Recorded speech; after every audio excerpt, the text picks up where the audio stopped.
Can you imagine this for a moment? A middle class Indian home, suitcases packed, parents emotional, neighbors very proud. A child leaves for Canada or America chasing a better life, but what if that dream ends in silence?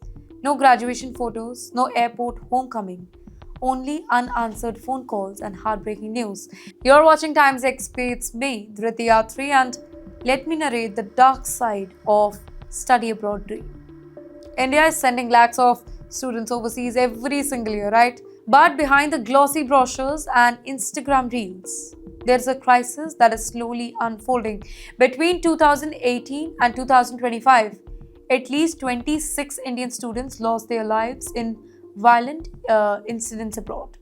Yes, 26 young lives all gone. And here's the chilling part, ladies and gentlemen, Canada recorded the highest numbers of deaths. 17 students.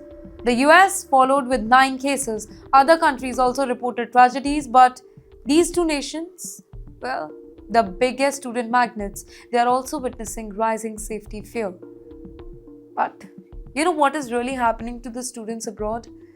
Let's pause for a second. Close your eyes. Picture a young student in a foreign country.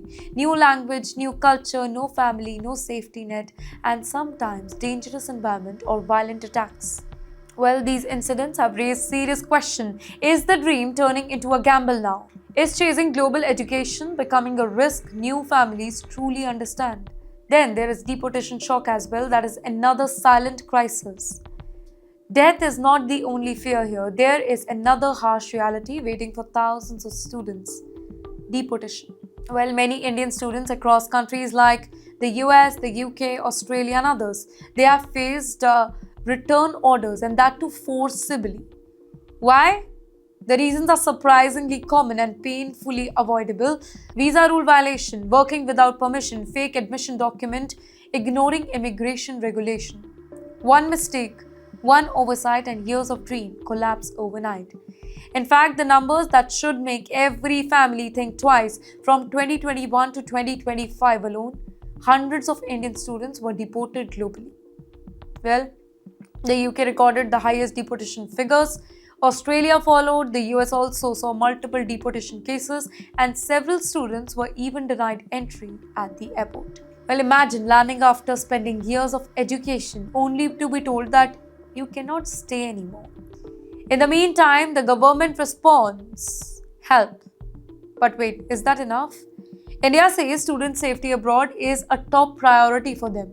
Embassies and consulate claim that they stay in constant touch with the students. In fact, support systems include emergency helpline, orientation program, welfare fund, evacuation mission during crisis. Operations like Ganga, Kaveri, Ajay and Devi Shakti have rescued Indian citizens from several conflict zones.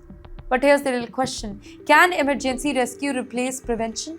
Let us know.